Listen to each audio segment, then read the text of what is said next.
From the land of lakes, this is 10,000 Takes, brought to you by Minnesota Score Radio.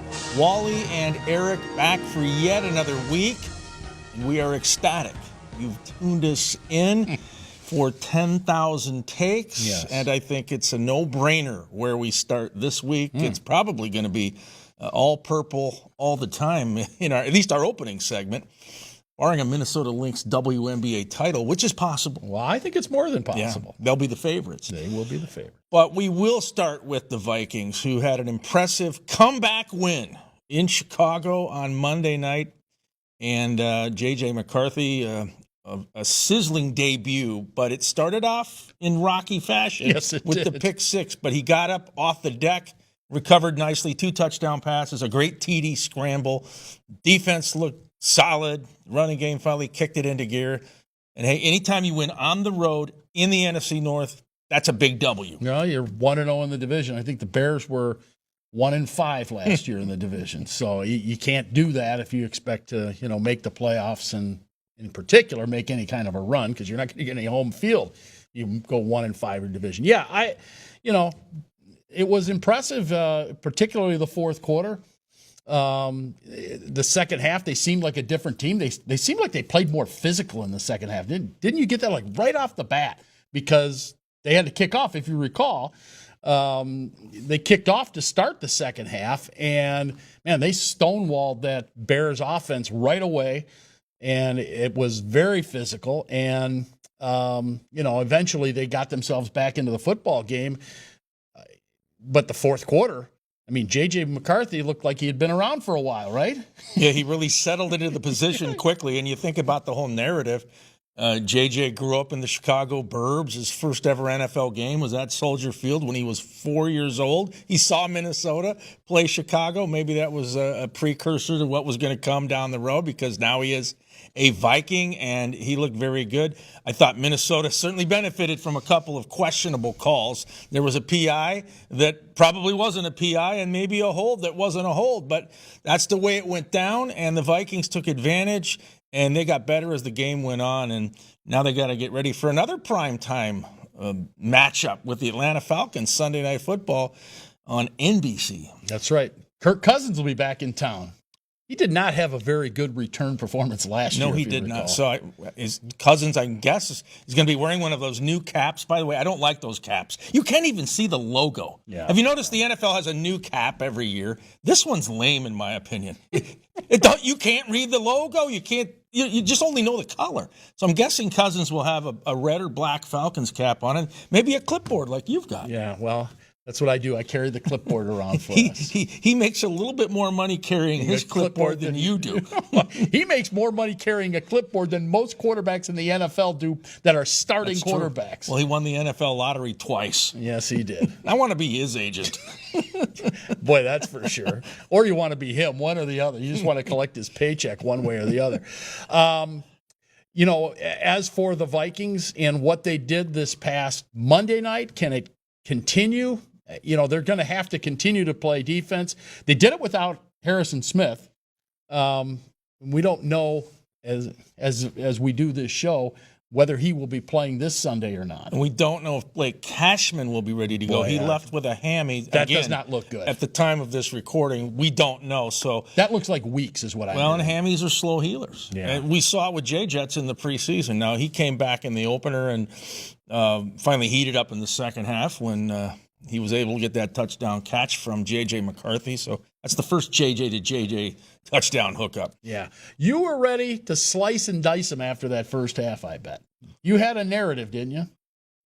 Well, I think they didn't play very well. I think No, most people didn't. did. I'll say this. Yes. If the Chicago Bears are up 17-6. They're right around the Minnesota 20 in the third quarter. And they're gashing the Vikings with DeAndre Swift running the ball, and Caleb Williams was, distributing it well. But then they melted down with the 2 penalties and the missed field goal by Cairo Santos. To me, that's where the game turned, and that was the spark for Minnesota that turned into a forest fire as they just ripped through the Bears in the remainder of the second half. They did. A couple of special teams things during the game that I thought were huge. One, the Will Reichert, 59-yard field goal, the longest field goal ever. at Soldier Field, that's a big deal. And that's a stadium without a roof. Right. With a lot of wind down there by Lake Michigan. And it swirls, too. Yes. It's not necessarily wind at your back, that's for sure. And I thought that the Bears made a big mistake early on by not taking 3 points. They were up 7-0 at the time, and they had a chip shot field goal for De Los Santos, and they decided to go for it.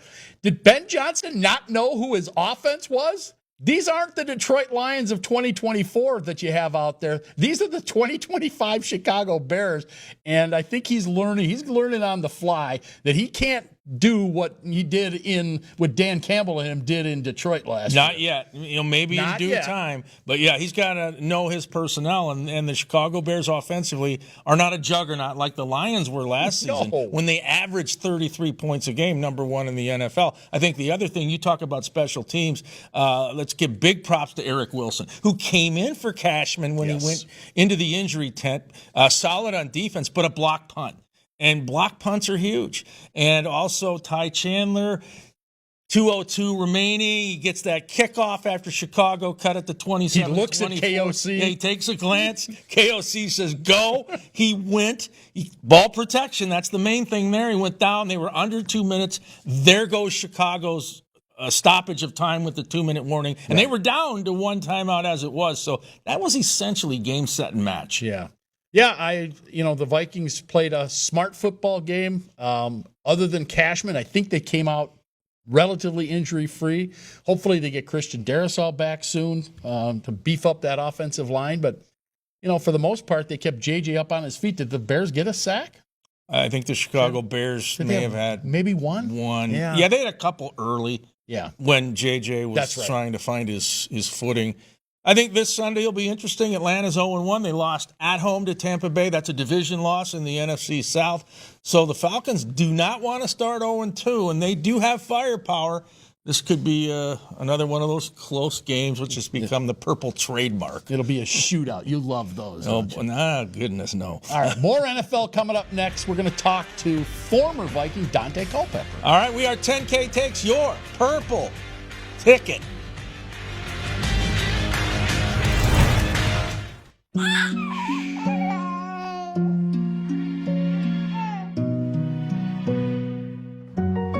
Seeing clearly matters. Being seen matters more. Nobody cares for eyes more than Pearl. Finding the ideal place to stay is important for business travelers. Lakeville, Minnesota is conveniently located off I-35, just south of the Twin Cities, with a variety of hotel choices. Lakeville offers convenient amenities such as shopping, walking trails, golf, and more. Our unique meeting spaces, historic downtown, live music, and over 60 dining options are sure to impress. Book your next stay in Lakeville and experience convenience, comfort, and quality. Find your perfect hotel at visitlakeville.org. Life moves pretty fast, but not at Freddy's. When that first bite hits, you can't help but slow down. The secret to quality time is just quality and time. That's Freddy's.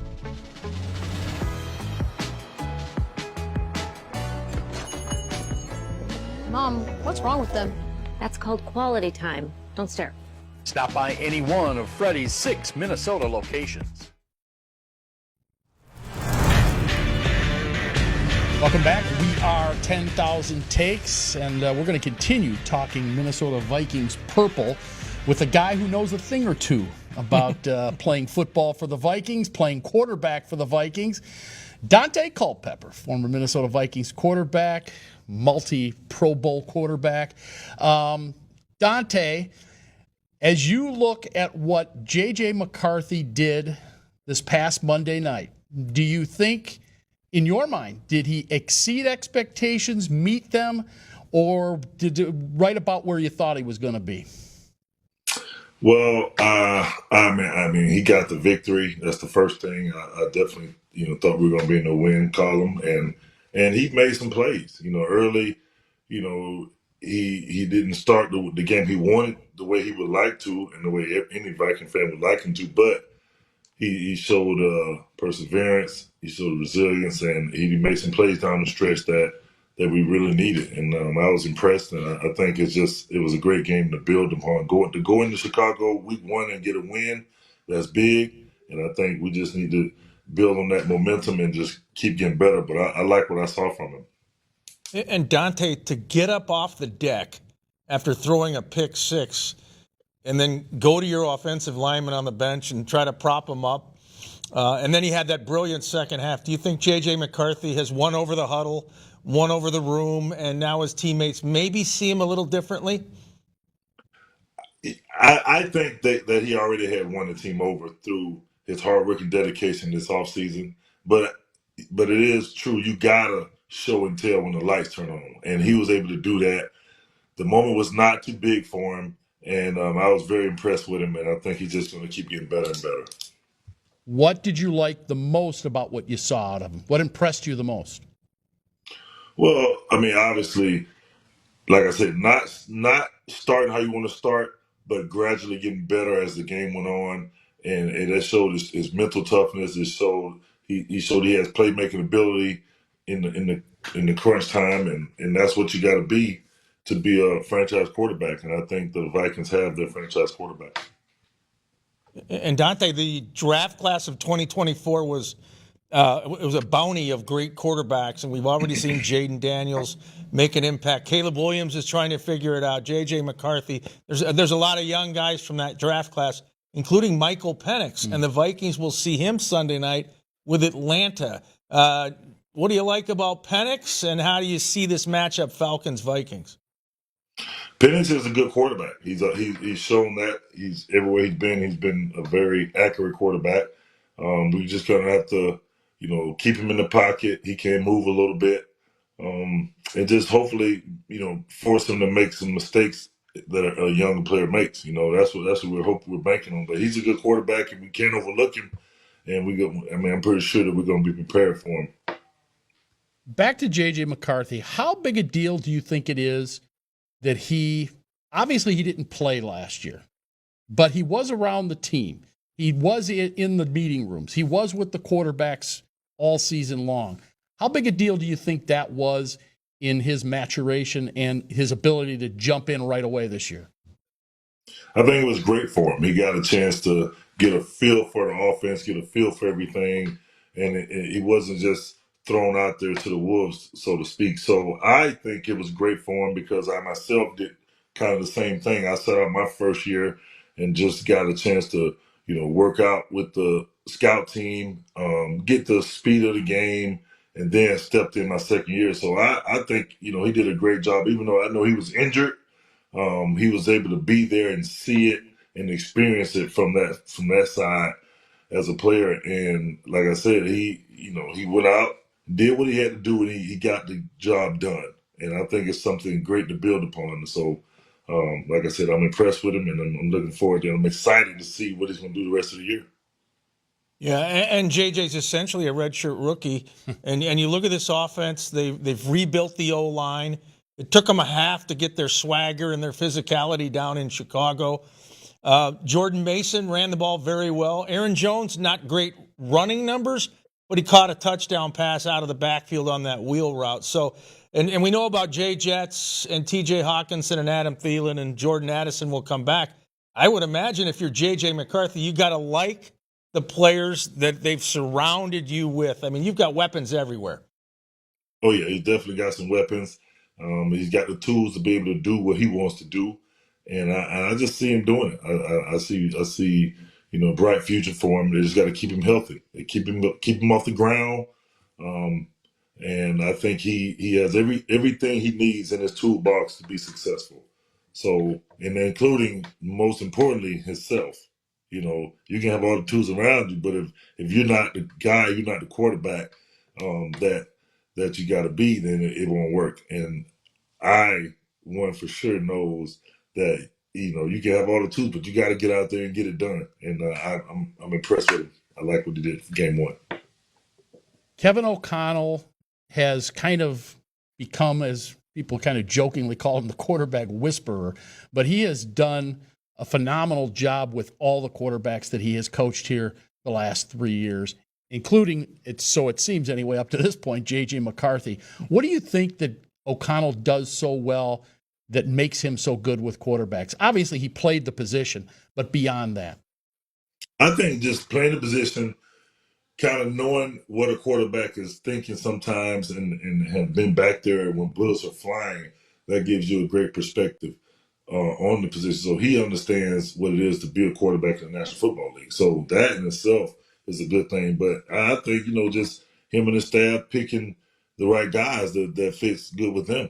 In your career, you didn't throw a lot of pick sixes, but when you did, what was the mindset you had to have when you go right back onto the field into the huddle? Is it, hey, I'm going to stay who I am, I'm going to gunsling, and that pick six is in the rearview mirror?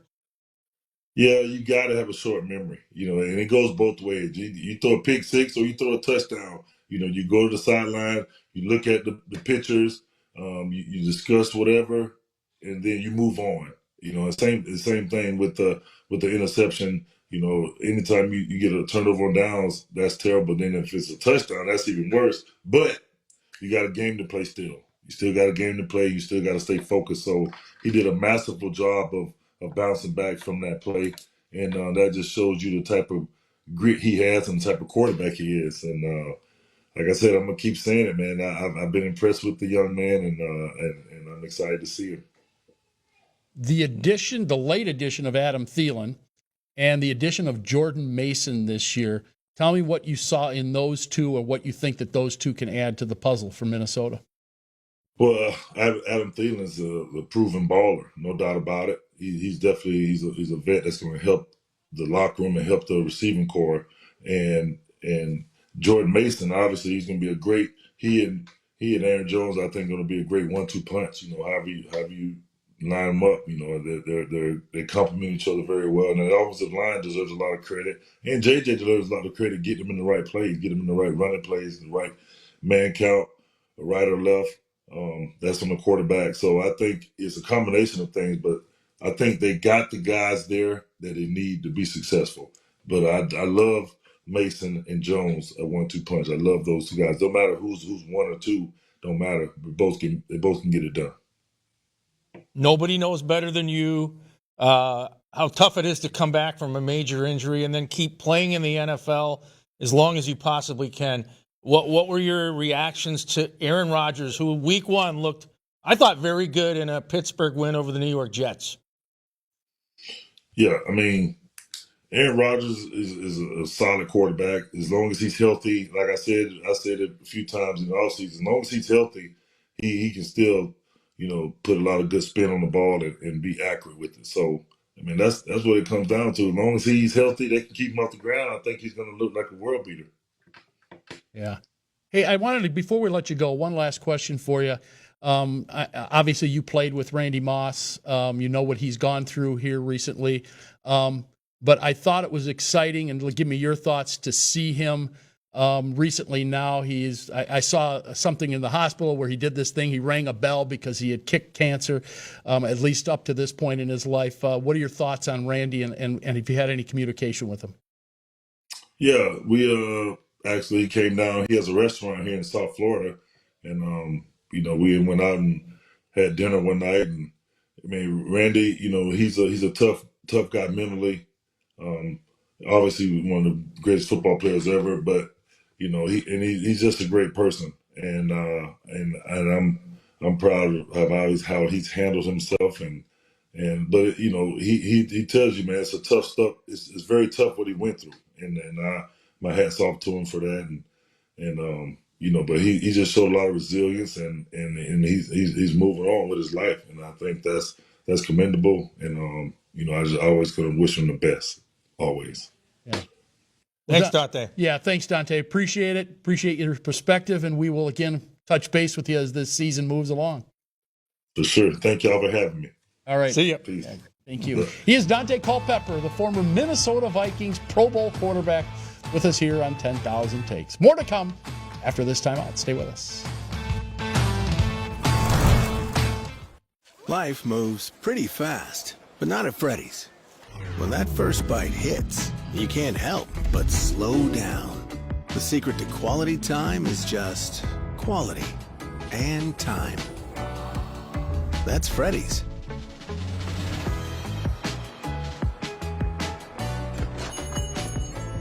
Mom, what's wrong with them? That's called quality time. Don't stare. Stop by any one of Freddy's 6 Minnesota locations. I've been meaning to give you these for many years. I think they're perfect.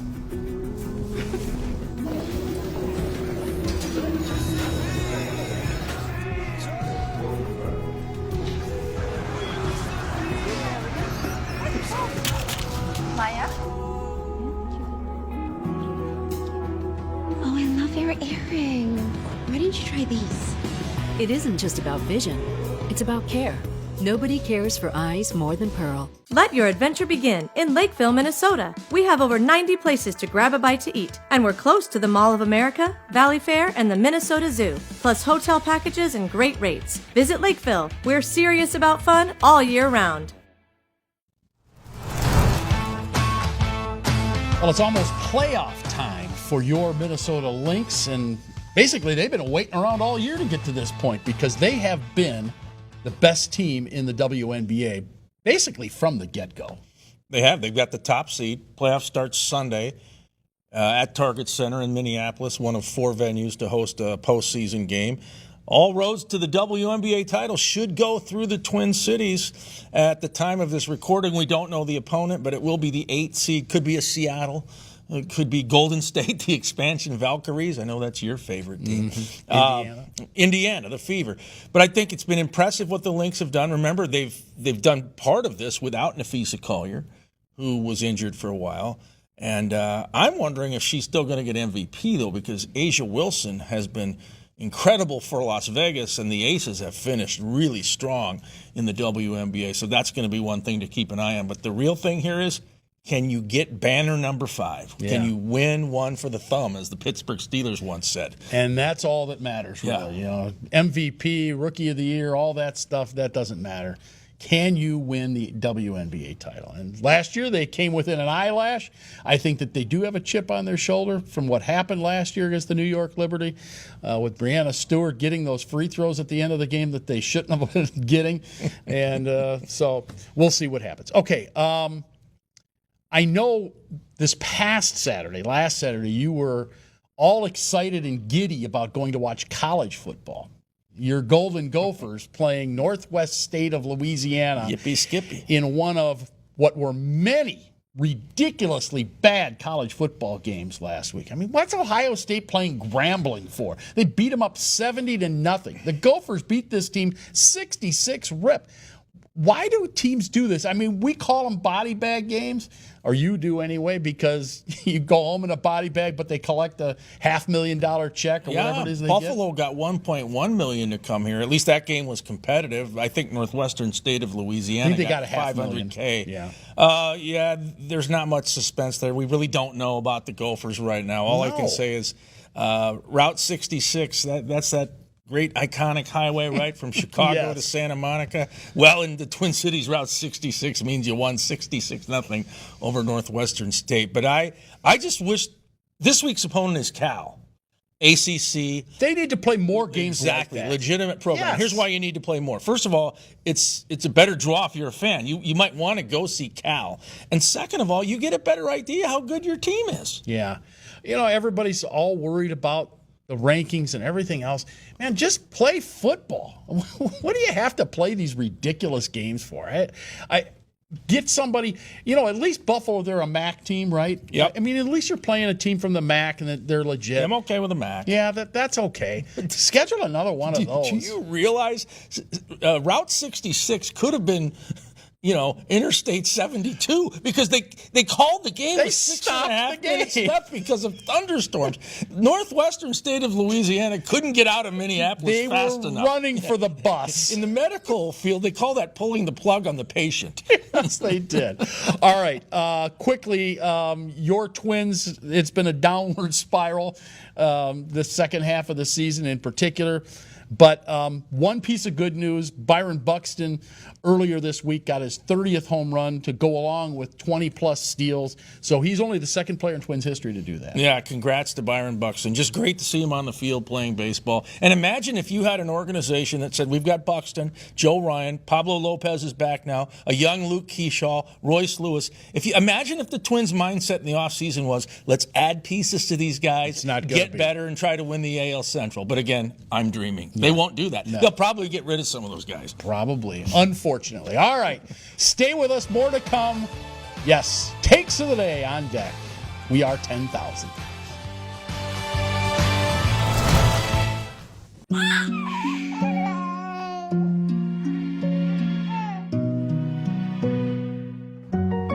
Seeing clearly matters.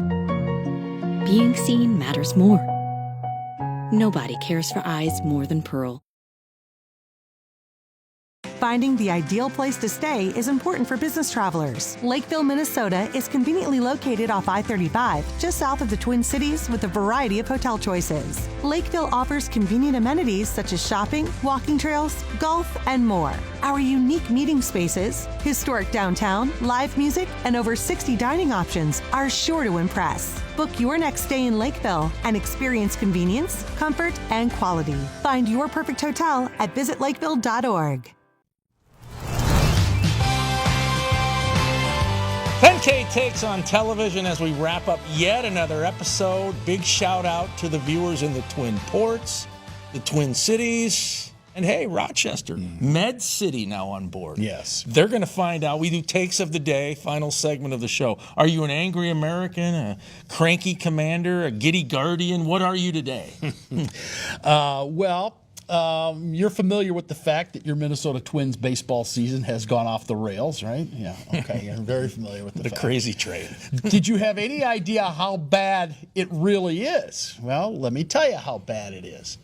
They have the worst record in baseball since the All-Star break. The worst record in baseball by far since the July 31st trade deadline, which, of course, they divested themselves of most of their players. They got rid of 10 major leaguers in that fire sale.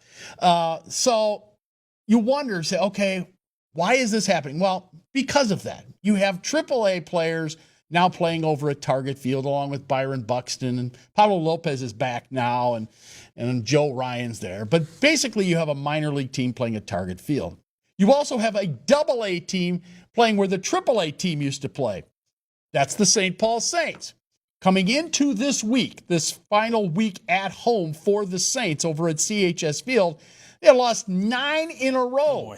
Coming into this week against the Columbus Clippers. Yes, Cleveland's AAA team. So if you want to fix this, you're going to have to go out and do something a little different because all your AAA guys are already here and your AA guys are now in St. Paul. You're going to have to go out and sign some people. And I have a feeling it's going to go the other direction because the Minnesota Twins have already said that they are cutting payroll for next year. Imagine that. What a great PR move to win back your fan base. Let's check the mood meter. And he is a cranky Yankee. It's hard to blame you. The Minnesota Twins need to do something in the offseason positive, but I think you're right. They probably won't. No, they're going to cut payroll. All right. Well, my take of the day, let's talk about the NFL. Bigfoot is here, the Shield, and it's dominating the sports world. A couple of observations from week one. Okay. Tom Brady, I heard part of his game. He did the New York Giants in Washington. I think he's gotten better. As an analyst, he should. He's getting $30+ million a season. Made a great call on a Jaden Daniels throw late in the first half that was that he said, that's grounding. He threw the ball in the end zone, no receiver there. They were trying to line up for a field goal, final seconds, and he was exactly right. It was grounding, clock run off. Commanders don't get a field goal try. So good job, Tom. I hope you continue to improve. Also, my goodness, the NFL is flaunting gambling. Every spot I see now is talking about gambling. They've got all these mega stars promoting it. What has happened to sports, especially the NFL? They are in bed with the gamblers, and there's going to be a major scandal that breaks out someday. That's what I say. Yeah, probably so. Unfortunate. Yeah. All right, on that note, we got to go. Thanks for tuning us in. We are 10K Takes, your sports ticket.